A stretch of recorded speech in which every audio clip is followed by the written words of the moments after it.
Welcome to our channel. Today we how to transfer focus management patterns into Radix UI, beginner guide step. To begin, you need to understand the concept of focus management in user interfaces. Focus management ensures that users can navigate through your application seamlessly. First, open your development environment and create a new Radix UI project. Next, install the Radix UI library if you haven't done so already. You can do this by running the command npm install at radix UI/react-component. Choose a Radix UI component that requires focus management, such as a dialog or a drop-down menu. After that, import the necessary components from the Radix UI library into your project.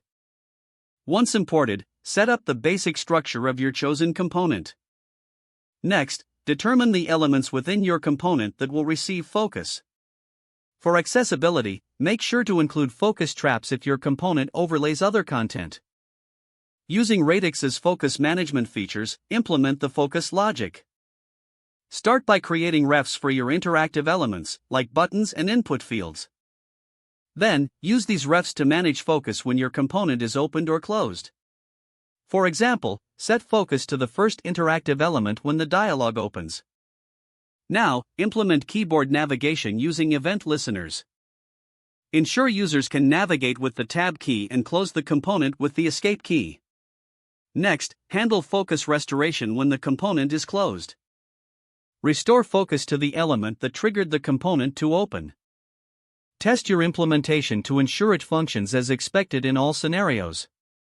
Check for proper focus management by navigating through your component with the keyboard.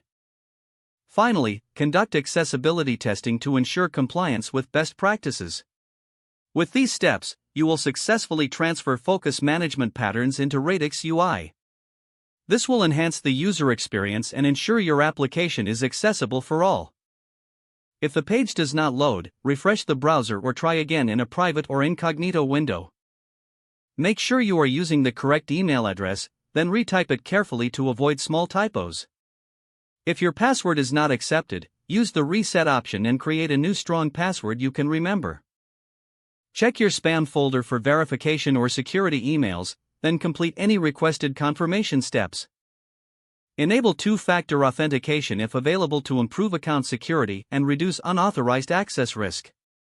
Don't forget to like this video and subscribe to our channel for more step-by-step tech guides.